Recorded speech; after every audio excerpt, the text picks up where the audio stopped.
Si vous êtes déjà resté pour écouter cette histoire, c'est que, comme moi, vous savez que les cicatrices les plus profondes sont celles laissées par les gens que nous appelons famille.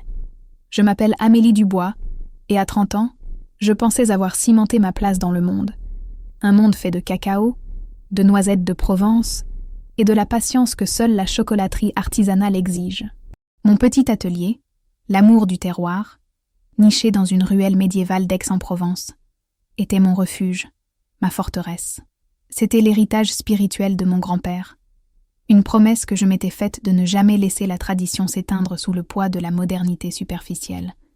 Mais la tranquillité de cette vie a été pulvérisée il y a 6 mois, non pas par une crise économique ou une mauvaise récolte, mais par l'arrivée d'un homme, Antoine Lemaire, mon beau-père. Il est entré dans ma vie comme un bulldozer dans une oliveraie.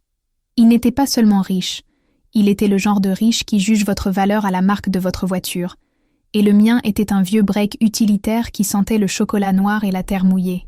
Il avait épousé ma mère, Sylvie, 6 mois après le décès de mon père, le cœur brisé de maman se refermant trop vite autour d'un portefeuille bien rempli et d'un physique de dandy parisien. C'était un promoteur immobilier, le genre qui voit une colline séculaire et pense « complexe hôtelier de luxe » plutôt que « patrimoine provençal ». Pour lui, tout avait un prix, y compris l'affection de ma mère, et surtout, y compris la terre de ma grand-mère, Geneviève. Le vrai drame a commencé quand Antoine a jeté son dévolu sur le domaine des Mûriers, les 20 hectares d'oliviers et de lavande que ma grand-mère a toujours gérés avec la sagesse d'une druidesse et la rigueur d'un notaire. Ces terres n'étaient pas seulement belles. Elles étaient le berceau de ma famille, le lieu où je cultivais les fleurs et les herbes qui donnaient à mes chocolats leur âme unique. Antoine voulait le transformer en une retraite privée pour milliardaires, avec un golf et une héliport. Il a d'abord essayé la flatterie, puis l'argent, puis la pression sur ma mère. Et puis est venue la réunion familiale, la semaine dernière, une farce de dîner soi-disant pour célébrer l'anniversaire de ma mère, mais qui était en réalité une embuscade orchestrée par Antoine pour me forcer à influencer ma grand-mère. C'était dans leur nouvelle villa ostentatoire, une horreur moderne en verre et acier qui détonnait avec le paysage provençal. La tension était palpable, comme l'odeur du chardonnay trop cher qu'Antoine servait.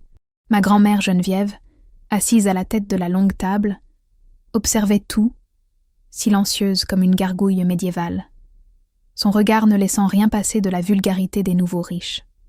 Quand Antoine a soulevé la question du domaine, prétendant que Geneviève était trop vieille pour gérer l'exploitation et que je devrais la convaincre de vendre, j'ai refusé net. J'ai dit que la terre n'était pas un actif, mais une âme, une responsabilité.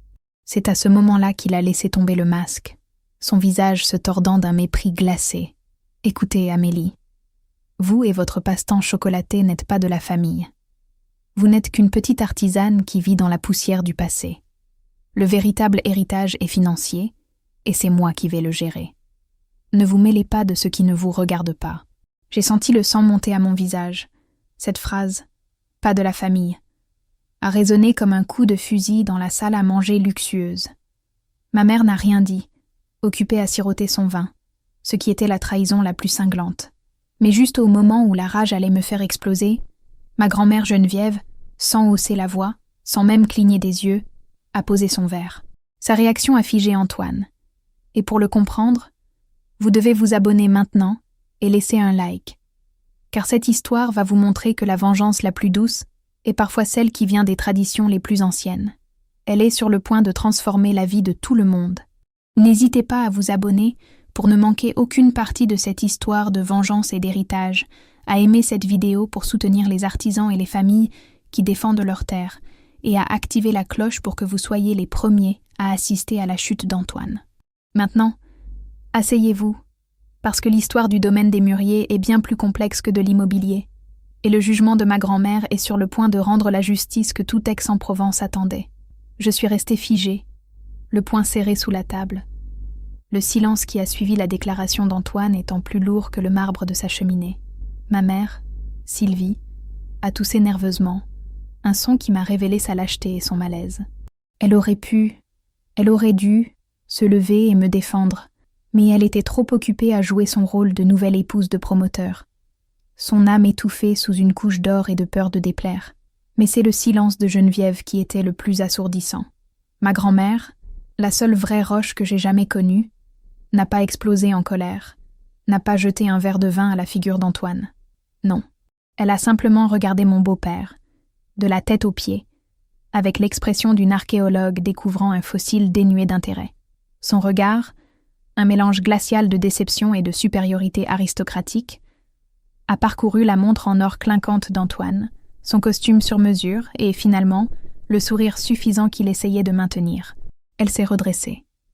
Une femme de 78 ans, mince et élégante dans une robe qui, bien que simple, valait probablement plus que tout ce qu'Antoine avait construit de ses propres mains, car elle était faite de lin et de tradition. Elle a articulé, lentement, chaque mot pesant une tonne. Antoine, vous confondez le prix et la valeur, ce qui est une erreur commune chez ceux qui n'ont rien hérité d'autre que des dettes. Le visage d'Antoine s'est décomposé. C'était la seule réaction que ma grand-mère avait cherchée, la surprise totale. Il était habitué à ce que les gens s'inclinent devant son argent, pas à être disséqué avec la précision d'un scalpel par une femme qui ne voyait en lui qu'une mode passagère. Ma grand-mère ne s'est pas arrêtée là, utilisant cette faille émotionnelle pour forer plus profondément. Elle s'est tournée vers moi, et son regard s'est adouci, d'une manière presque imperceptible. Amélie est plus de la famille, Antoine, que vous ne le serez jamais. Elle porte le nom, le cœur et la terre. Mon grand-père a planté les premiers oliviers sur ce domaine il y a plus de 100 ans. Amélie fait du chocolat avec les herbes qui y poussent. Elle a les mains dans la terre. Vous ne voyez que des fondations en béton. Elle a fait une pause, son ton devenant encore plus bas et plus menaçant. Ce domaine n'est pas à vendre, Antoine. Pas à vous, ni à personne d'autre. Il est déjà donné. C'est là que le chaos a éclaté. Ma mère a finalement levé la tête, le visage pâle.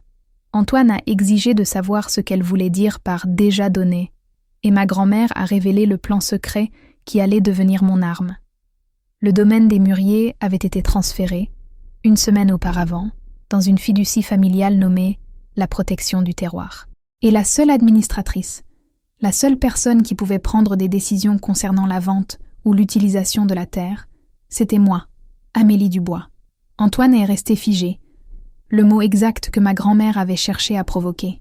Il ne pouvait pas croire qu'une petite artisane, qu'il venait d'humilier, était désormais la gardienne d'un domaine qu'il convoitait tant. La surprise a laissé place à une colère noire et glaciale, celle des hommes d'affaires qui voient un contrat de plusieurs millions leur glisser entre les doigts. Il s'est levé d'un coup, faisant trembler la table. « C'est une erreur. Vous êtes sénile, Geneviève. Ce bien vaut 30 millions d'euros.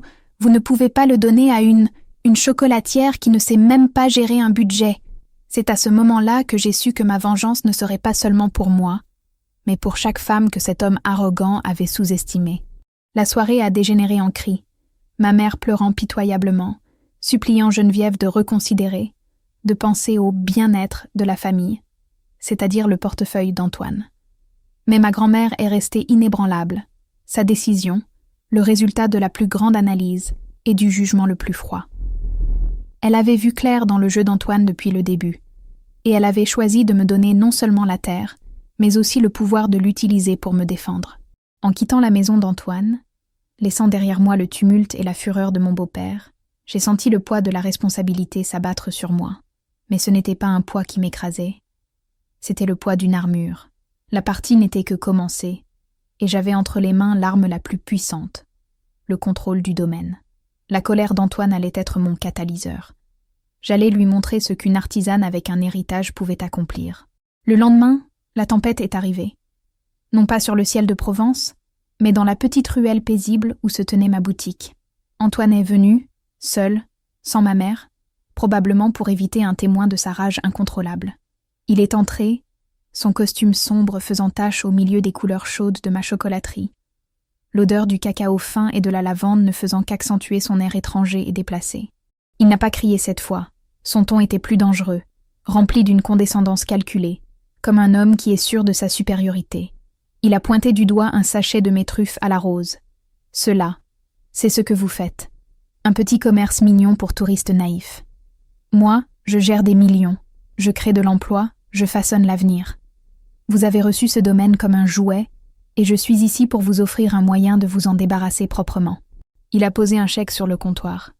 Le montant à 7 chiffres semblait presque obscène à côté de mes balances en cuivre. Il a promis de me payer la valeur marchande du domaine, à condition que je dissolve la fiducie immédiatement. J'ai pris le chèque, non pas pour l'accepter, mais pour le tenir entre mes doigts et sentir le poids de sa tentative d'acheter mon silence et ma dignité. « Antoine », ai-je répondu, ma voix ferme et mesurée. « Mon chocolat n'est pas un jouet. C'est le fruit de la terre, le travail de l'homme, le respect d'une tradition. Ce domaine représente l'âme de ma famille. Votre argent n'achète pas l'âme. » J'ai déchiré le chèque en 2, puis en 4, puis en 1000 petits morceaux, les laissant tomber sur son coûteux mocassin. La rage qu'il a manifestée était plus satisfaisante que n'importe quel succès financier. Il a menacé des poursuites judiciaires, affirmant que ma grand-mère était sous emprise, que la fiducie n'était qu'une manigance. Mais j'étais préparée. Geneviève, avec l'aide de son avocat, maître Dubois, aucun lien de parenté, mais un homme de la vieille école qui respectait le patrimoine, avait tout verrouillé. Les documents légaux étaient inattaquables. L'acte de fiducie protégeant la terre contre toute spéculation. Le domaine des Mûriers était désormais une entité intouchable, dédiée à la culture biologique et à la préservation des espèces locales. C'était la première phase de ma stratégie de riposte. J'avais gagné la bataille légale, mais la guerre psychologique ne faisait que commencer. J'ai utilisé l'humiliation publique qu'il m'avait infligée pour alimenter ma propre détermination. Je savais qu'Antoine ne s'arrêterait pas à une simple défaite légale. Il allait utiliser son réseau, sa fortune, tout pour essayer de me nuire, de me discréditer en tant qu'administratrice du domaine. Il a commencé à répandre des rumeurs en ville, disant que j'étais incompétente, que ma chocolaterie était sur le point de faire faillite, que je gâchais l'héritage de ma grand-mère. Ce fut le moment de mettre en place la deuxième phase, celle que Geneviève avait appelée l'amplification. Elle m'avait appris que dans le monde du patrimoine, la transparence et la communauté étaient les meilleures défenses. J'ai organisé une journée portes ouvertes du domaine des Mûriers, invitant la presse locale, les agriculteurs voisins, les associations de protection du paysage provençal et le public. L'objectif était de transformer la défense du domaine en une cause publique, rendant impossible pour Antoine de le démolir sans provoquer un tollé national. Pendant cette journée, j'ai non seulement expliqué le projet agricole de la fiducie, mais j'ai aussi donné un cours de fabrication de chocolat avec les produits du domaine. J'ai raconté l'histoire de la terre, l'histoire de mon grand-père, l'histoire de notre famille. Et en pleine dégustation, un journaliste a posé la question fatidique, celle qu'Antoine avait semée. Comment gérez-vous les rumeurs selon lesquelles votre beau-père, Antoine le maire, veut vous faire passer pour incompétente afin de racheter le domaine pour un projet immobilier ? J'ai souri, mon regard direct vers la caméra. Monsieur le maire a dit que je n'étais pas de la famille. Aujourd'hui, regardez autour de vous. C'est la famille de cœur. Et cette famille ne vend pas son âme. Il est libre d'avoir ses propres vues sur la valeur des choses. Mais ici, le respect de la terre est plus précieux que tous les millions qu'il pourrait offrir. La phrase a fait le tour des médias locaux. Antoine avait perdu la première manche sur le terrain de la dignité et de la perception publique. Mais le danger, je le savais, résidait dans sa capacité à se venger dans l'ombre. La machine d'Antoine était en marche. Après l'échec de la journée portes ouvertes, où il s'est retrouvé dépeint comme le promoteur sans âme face à l'artisan local, il a commencé à utiliser ses connexions. Je me suis retrouvée face à une série de problèmes que je n'avais jamais rencontrés auparavant. Mon fournisseur de sucre, avec qui je travaillais depuis 10 ans, a soudainement annulé mon contrat, citant des problèmes de logistique vagues. Les inspections sanitaires de mon laboratoire ont commencé à se multiplier, avec des contrôles de routine qui duraient des heures, perturbant ma production. Chaque étape de ma chaîne d'approvisionnement, chaque permis, chaque petit rouage de mon entreprise a été soumis à une pression invisible. Je savais que c'était Antoine qui tirait les ficelles, utilisant ses relations dans l'administration locale et le commerce. C'était une vengeance subtile et sournoise, une tentative de m'étouffer financièrement, de me forcer à vendre le domaine par épuisement et désespoir. Mon plus grand défi est venu de la banque agricole. J'avais besoin d'un petit prêt pour moderniser l'irrigation du domaine, une nécessité vitale après un été particulièrement sec, mais ma demande a été refusée, malgré un historique de crédit impeccable. La justification était cryptique, parlant d'un risque d'endettement imprévu, lié à la fiducie. C'était le coup de grâce. Antoine avait réussi à influencer les décideurs de la banque, les faisant douter de ma capacité à gérer à la fois ma chocolaterie et le domaine. Je me suis effondrée un soir, seule dans mon atelier, l'odeur réconfortante du cacao ne suffisant pas à masquer l'amertume. J'étais fatiguée de me battre contre un ennemi invisible et puissant. J'ai appelé Geneviève, le cœur lourd. Elle m'a écoutée, sans paniquer, sans me donner de faux espoirs. « Amélie », m'a-t-elle dit, sa voix rocailleuse. « Les hommes comme Antoine ne respectent que ce qu'ils ne peuvent pas acheter. Il faut lui montrer que nous n'avons pas besoin de son système pour survivre. » C'est là que j'ai découvert le véritable secret du domaine des mûriers. Geneviève m'a invitée à me rendre à la maison principale, qu'elle n'avait pas encore quittée. Elle m'a conduite dans une petite cave sous la bibliothèque, une pièce que je n'avais jamais vue. Elle m'a montré des livres de contes jaunis, des registres méticuleusement tenus par mon grand-père. Ce n'était pas seulement une histoire financière, c'était l'histoire d'un réseau. Mon grand-père, avant de décéder, avait créé un cercle d'amis et de collaborateurs. Des vignerons, des maîtres fromagers, des apiculteurs, tous des artisans soucieux du terroir provençal. Ensemble, ils avaient fondé une coopérative d'entraide informelle, un système d'échange de biens, de services et de prêts sans banque. Ce réseau existait depuis 40 ans. Ma grand-mère m'a dit « Ce n'est pas de l'argent qu'il faut chercher, Amélie, c'est l'autonomie. L'héritage, ce n'est pas ce qui est écrit sur un testament, c'est ce que nous continuons à faire vivre. » Cette découverte a tout changé. Mon grand-père avait anticipé les vautours comme Antoine.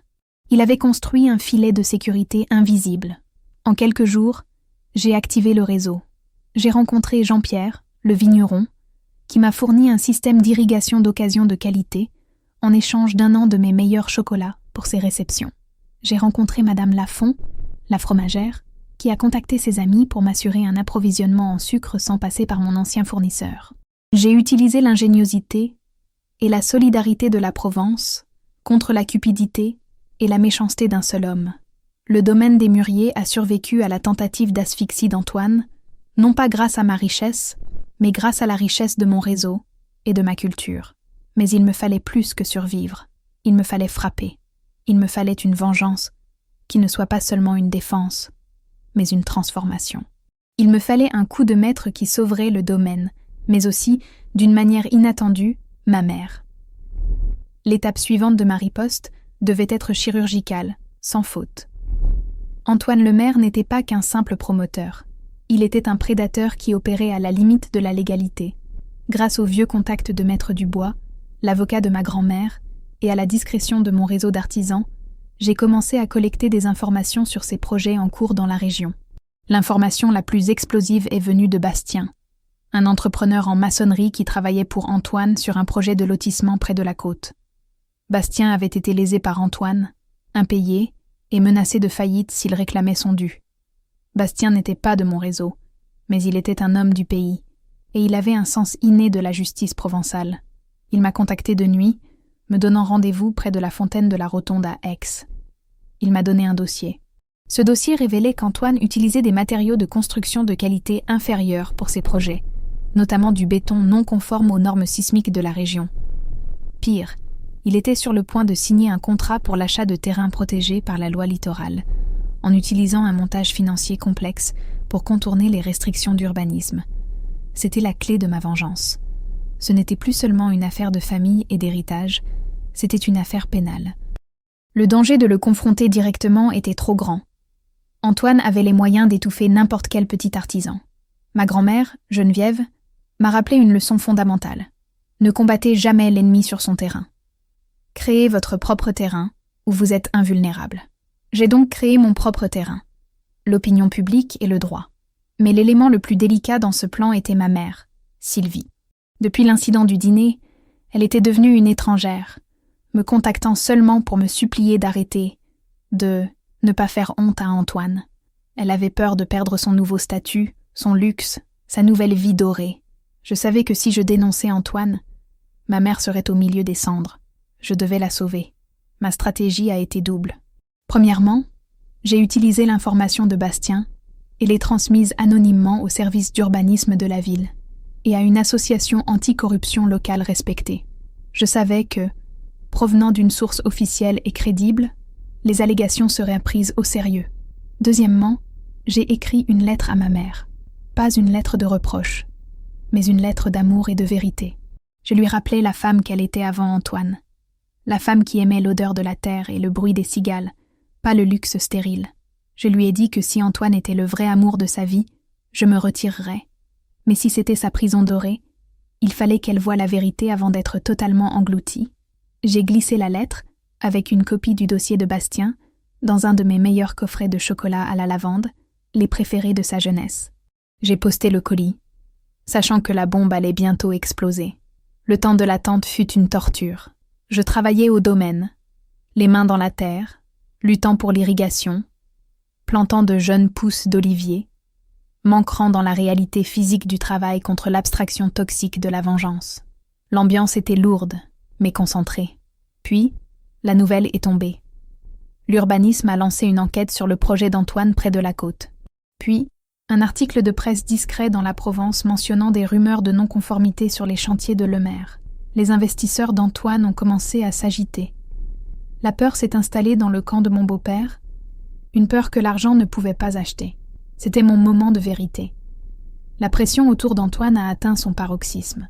L'enquête administrative sur ces chantiers s'est transformée en un scandale médiatique discret mais persistant, nourri par les fuites que l'association anticorruption avait méticuleusement gérées.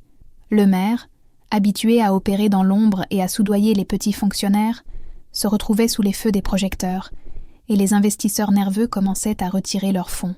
Son empire, construit sur des fondations financières fragiles et des raccourcis légaux, montrait des signes de fissure. C'était une vengeance propre, légale et surtout implacable. Mais le vrai changement, celui qui m'intéressait le plus, se passait chez ma mère. 2 jours après avoir reçu mon colis de chocolat et la lettre explosive, elle est venue me voir. Elle n'est pas venue à la villa d'Antoine, mais à mon atelier. Elle est entrée timidement, son visage maquillé dissimulant mal des nuits d'insomnie. Elle ne portait pas de robe de designer, mais un simple jean et un chemisier, des vêtements que je ne lui avais pas vu porter depuis des années. L'odeur familière du cacao semblait la ramener à une réalité qu'elle avait fui. Elle a évité mon regard, fixant les copeaux de chocolat sur mon plan de travail. Elle a sorti la lettre que je lui avais écrite. « Amélie » a-t-elle commencé. Sa voix était faible et tremblante. « J'ai lu la lettre. J'ai lu ce dossier. Il m'a dit que c'était des mensonges, des jalousies de concurrents. Mais elle a levé les yeux, et dans ses yeux, j'ai vu non pas l'épouse de promoteur, mais la mère que j'avais perdue. Mais la nuit dernière, je l'ai entendu au téléphone. Il hurlait. Il parlait de menaces, d'avocats, de la banque qui le lâchait. J'ai cherché sur son ordinateur. Les documents étaient là. Il a pris l'argent qu'il était censé utiliser pour rénover une école de Nice et l'a mis dans ses projets. Elle a pleuré. Pas les larmes dramatiques du dîner, mais des larmes de véritable effondrement, de la douleur de l'autotromperie. Il a dit que c'était pour ça qu'il avait besoin du domaine, pour couvrir les pertes, pour sauver les apparences. Elle s'est assise sur un tabouret, la tête dans les mains. Je ne l'ai pas réconfortée immédiatement. Le moment exigeait que sa vérité soit entièrement la sienne. « Tu m'as manqué, maman, et tout ce que j'ai dit. » Une simple phrase qui valait plus que toutes les accusations que j'aurais pu lui lancer. Elle a levé les yeux, surprise par l'absence de jugement. C'est à ce moment-là que ma vengeance a pris un virage inattendu. Je n'ai pas cherché à la punir, mais à la ramener. J'ai réalisé que la vraie vengeance contre Antoine n'était pas de le faire tomber, mais de libérer ma mère de son emprise toxique. C'était la victoire la plus douce. L'effondrement d'Antoine Lemaire a été spectaculaire, mais étrangement silencieux dans la presse nationale. C'est souvent le cas pour les affaires immobilières et financières, où les arrangements sont préférés au jugement public. Sous la pression de ses investisseurs, des enquêtes d'urbanisme et de l'association anticorruption, Antoine a dû liquider la majeure partie de ses actifs pour rembourser les dettes et éviter des poursuites pénales plus lourdes. Il a perdu la villa ostentatoire, sa voiture de sport, et surtout, il a perdu sa crédibilité dans le cercle des affaires. Ce qui était fascinant, c'est qu'il ne s'est jamais rendu compte que j'étais derrière tout cela. Il a blâmé la jalousie, les concurrents, les jaloux de la petite ville de province. Il n'a jamais soupçonné la petite artisane qu'il avait méprisée. C'était une victoire totale sur le plan stratégique. Mais la question restait, qu'est-ce qui arrive après la vengeance? Qu'est-ce qui reste quand les cendres retombent? J'ai découvert que le véritable prix de la victoire n'était pas la défaite de l'ennemi, mais la transformation de ceux qui étaient pris dans le conflit. Ma mère, Sylvie, a passé les semaines suivantes dans un état de choc et de deuil. Elle a aidé Antoine à faire ses valises. Elle ne l'a pas quitté. C'est lui qui est parti, s'enfuyant à l'étranger pour échapper à ce qu'il ne pouvait plus affronter. Le luxe avait disparu, et elle se retrouvait dans un petit appartement prêté par une amie, les mains vides, mais l'esprit étrangement allégé. Elle est revenue aux choses simples, aidant parfois Geneviève au domaine, réapprenant l'odeur de l'herbe coupée et le goût de l'huile d'olive fraîche. Elle ne pouvait pas s'excuser pour tout ce qui s'était passé, mais elle m'a dit un jour, les larmes aux yeux, pendant que nous récoltions la lavande. « Merci, Amélie. Merci de m'avoir rappelé qui j'étais avant de décider qui je devais être pour lui. C'était un moment de profond apaisement. J'avais fait ma vengeance, non pas en détruisant un homme, mais en sauvant ma mère de l'homme qu'elle était devenue. C'est alors que l'inattendu s'est produit, l'élément que même Geneviève n'aurait pas pu prédire. Antoine est revenu, 4 mois plus tard, sans prévenir. Il n'était plus le dandy arrogant.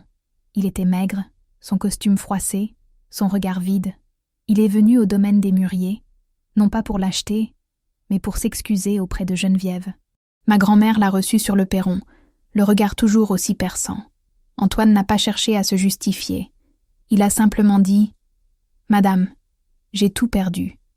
Et j'ai réalisé que la seule chose que je n'aurais jamais pu acheter, la vraie richesse, c'est ce que vous et Amélie avez ici. Je vous demande pardon d'avoir pensé que je pouvais l'arracher. J'ai confondu le succès avec l'honneur. Ce n'était pas une demande de retour. C'était un aveu d'échec total et une reconnaissance de la valeur que j'avais défendue. Geneviève, après un long silence, a simplement hoché la tête. Le pardon n'est pas mon affaire, Antoine. C'est celle d'Amélie. Mais sachez que cette terre ne juge pas. Elle vous offre toujours ce que vous plantez. Antoine s'est tourné vers moi, le regard suppliant. Il n'était plus mon beau-père. Il était un homme brisé. C'est à ce moment-là que ma vengeance a trouvé sa conclusion la plus étrange. Je ne pouvais pas le laisser partir sans lui donner une chance. Non pas pour lui, mais pour moi, pour ma propre paix. Je me suis approchée d'Antoine, qui attendait ma sentence sur le parvis de pierre du domaine. Il avait l'air d'un homme qui avait enfin admis la vanité de sa vie passée, un homme pour qui le silence de la Provence était une torture bien plus grande que le bruit d'un chantier. Il m'a regardé, et j'ai vu la peur, mais aussi une lueur de vulnérabilité. C'était l'homme que ma mère avait dû aimer à un moment donné, le masque de l'arrogance étant tombé. Ma grand-mère, Geneviève, était restée en retrait, observant cette scène cruciale avec la sagesse d'un oracle. Je me suis souvenu de l'humiliation qu'il m'avait infligée au dîner, de la façon dont il avait essayé de détruire mon entreprise, de voler l'héritage de ma famille. La colère, un instant, a menacé de revenir. Mais elle a été balayée par une autre émotion, une force que j'avais découverte en travaillant la terre, la patience. Le temps change tout, même les cœurs les plus endurcis. Antoine, ai-je dit, mon ton était neutre, sans sarcasme ni triomphe. Vous avez dit que je n'étais pas de la famille. Vous aviez peut-être raison. La famille, ce n'est pas le sang, mais le respect. Et vous nous avez manqué de respect. Il a acquiescé, le menton tremblant. C'est là que j'ai réalisé que l'humiliation qu'il vivait était déjà une punition suffisante. La véritable victoire n'était pas de le détruire, mais de lui montrer que ma valeur n'avait rien à voir avec son opinion. Ma vengeance devait être créative, déroutante, et surtout, porteuse de changement. J'ai continué. Le domaine des Mûriers a besoin d'un nouveau système de drainage pour les parcelles en altitude. C'est un travail manuel, difficile, sans gloire. Il faut des heures, des jours, à creuser et à transporter de la pierre. Je n'ai pas l'argent pour payer une grande entreprise. Mais j'ai besoin d'aide. Et vous avez du temps. Le silence qui a suivi était total. Antoine, l'homme des millions, le promoteur, était en train de se faire proposer de devenir l'ouvrier agricole du domaine qu'il avait voulu transformer en complexe de luxe. C'était la plus grande humiliation, mais aussi la seule porte de sortie qu'il lui restait. Il a hésité. Le choc sur son visage était palpable. Puis il a baissé les yeux, fixant la terre battue. Je ne connais rien à ça. J'ai souri. Un sourire de vraie satisfaction. Pas de méchanceté. Vous apprendrez. Mon grand-père disait que la terre est le meilleur professeur. Elle vous apprend l'humilité et la patience. Si vous voulez vraiment le pardon de cette famille, vous commencerez par demander pardon à cette terre.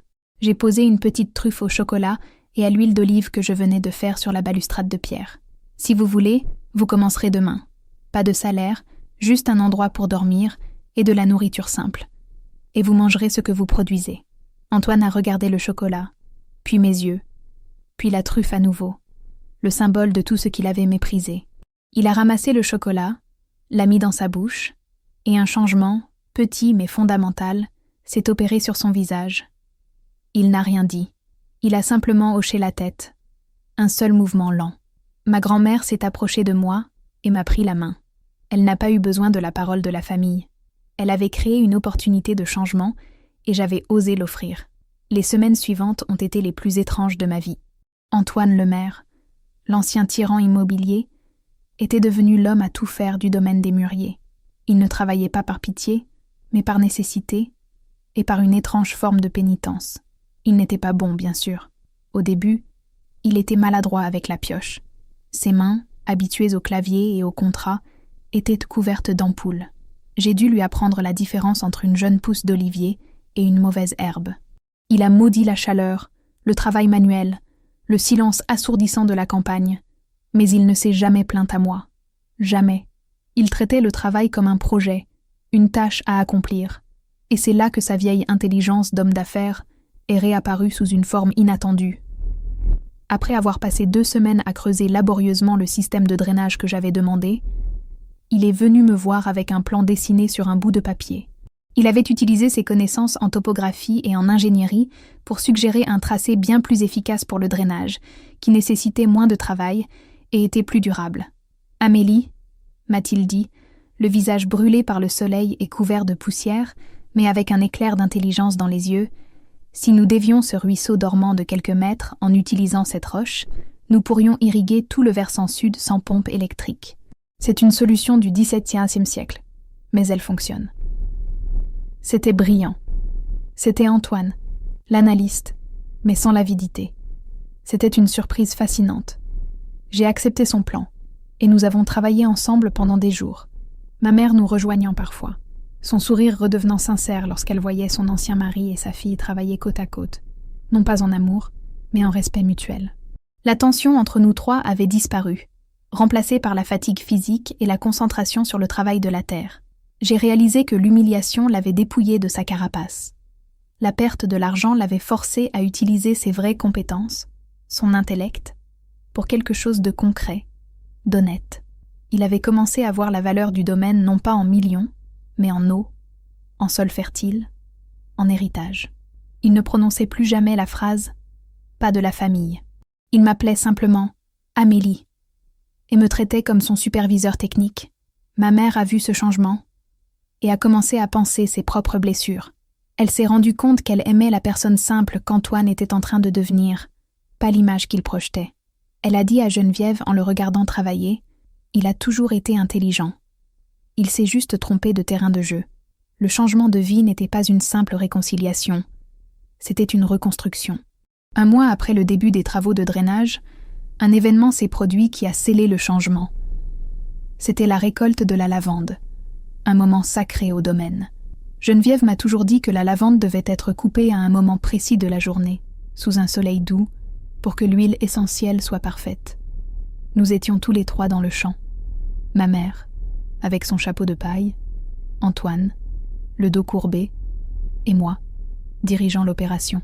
Soudain, un vieux pick-up est entré dans la propriété. C'était Monsieur Durand, le représentant local de l'association de défense du terroir que j'avais contacté. Il était venu me remercier pour mes informations qui avaient définitivement coulé les derniers projets d'Antoine dans la région. Il n'avait pas reconnu Antoine, qui était méconnaissable, le visage barbu et bronzé. Il a commencé à me raconter l'histoire, comment le promoteur sans scrupules avait été vaincu par une petite fuite et un coup de génie, légal. Antoine a tout entendu. Il a levé la tête, un éclair de compréhension traversant ses yeux. Il a réalisé que c'était moi qui l'avais fait tomber. Ma vengeance, qu'il croyait être l'œuvre du destin, était mon œuvre. J'ai vu l'ancienne fureur menacer de ressurgir, mais elle a été immédiatement éteinte par la fatigue, et curieusement, par la fierté. Il a souri. Un sourire amer, mais honnête. Amélie. Vous avez un sens de la stratégie que j'aurais aimé avoir. C'était le plus grand compliment qu'il pouvait me faire. Il s'est tourné vers Monsieur Durand, et au lieu de le menacer ou de se défendre, il a dit « Vous avez bien fait. Les gens qui utilisent la terre pour de l'argent facile devraient être punis. J'ai un système de drainage sur lequel je travaille ici, avec Amélie. Cela pourrait vous intéresser pour d'autres domaines. C'est un système du XVIIe siècle qui est parfait pour la sécheresse. Il s'est présenté non pas comme l'ancien Antoine Lemaire, mais comme un consultant en irrigation, offrant ses services gratuitement à l'association qui avait aidé à le ruiner. Monsieur Durand, déconcerté, a accepté l'aide. Impressionné par l'ingéniosité du plan d'irrigation, mon cœur s'est serré. La vengeance s'était transformée en pardon, mais par l'action, pas par la parole.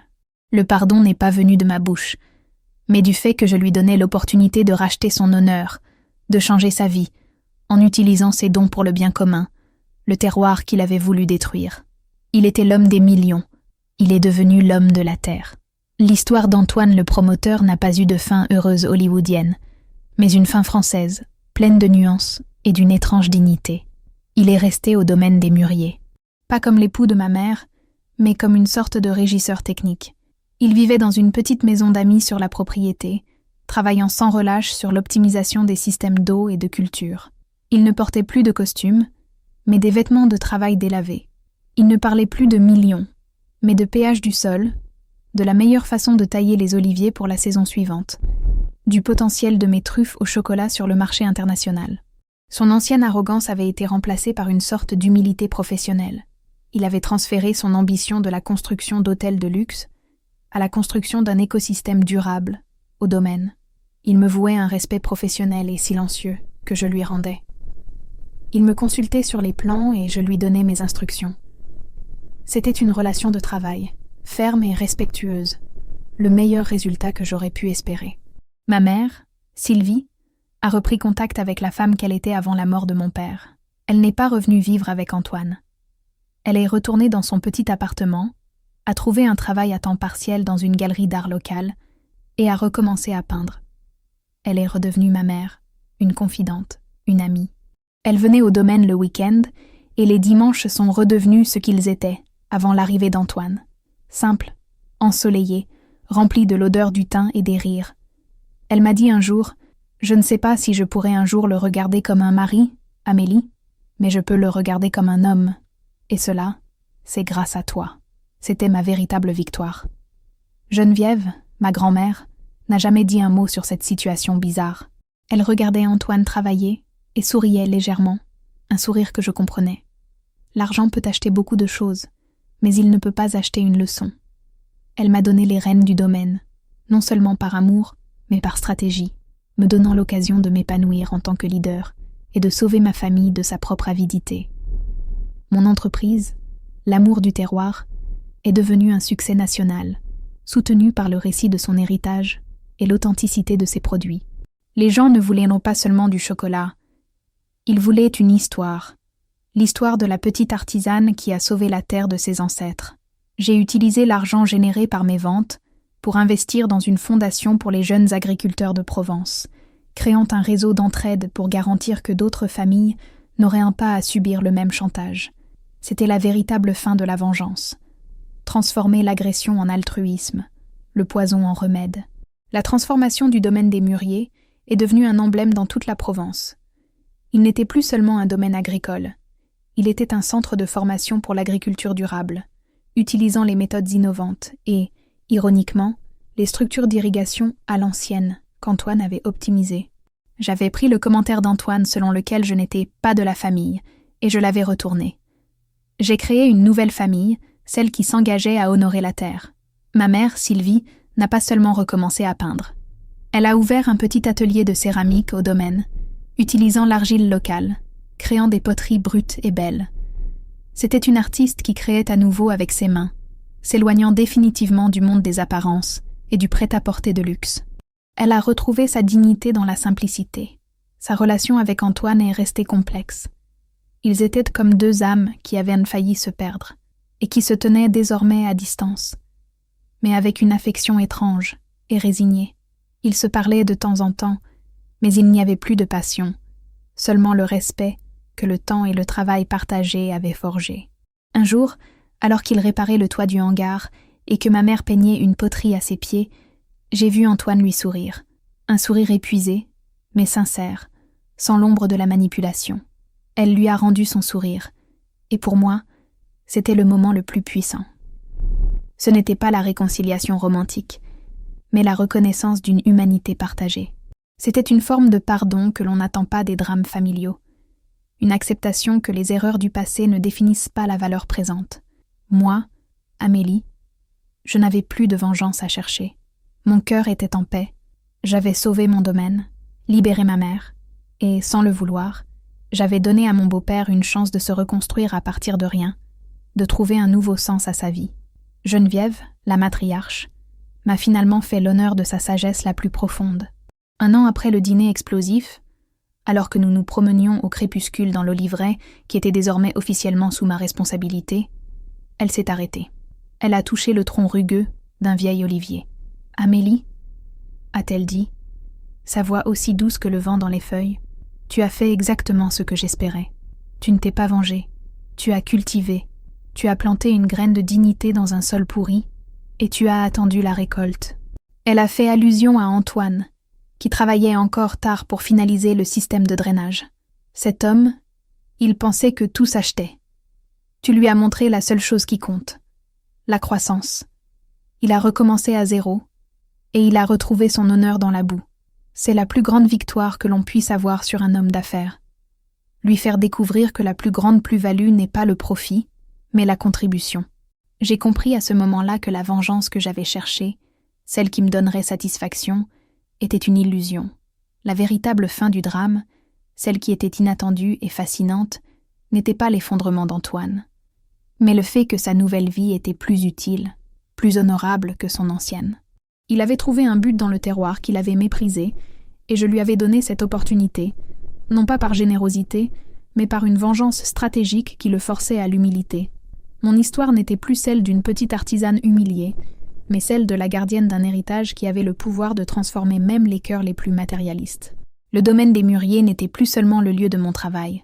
C'était un refuge pour les âmes qui avaient le besoin de se retrouver, un lieu de seconde chance, même pour les bourreaux. La fin de l'histoire, la vraie, c'est que la terre a toujours le dernier mot. Antoine a continué à travailler au domaine, devenant un expert reconnu dans les systèmes d'irrigation ancestraux, utilisant son cerveau pour le bien. Il a même formé des jeunes agriculteurs qui n'auraient jamais cru demander conseil à un ancien promoteur parisien.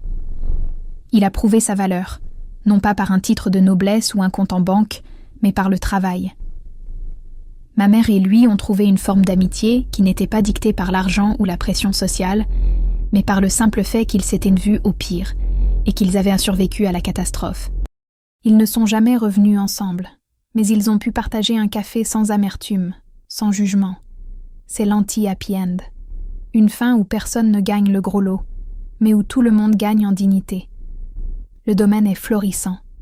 Les oliviers, grâce au nouveau drainage, donnent une récolte exceptionnelle. Mon chocolat est désormais une référence d'authenticité et de qualité. Et moi, Amélie, je suis plus que jamais de la famille. Non seulement la famille du bois, mais la grande famille de ceux qui se battent pour leurs valeurs. Ma grand-mère Geneviève, assise sur le perron, regarde tout cela avec le même sourire énigmatique. Elle avait tout prévu.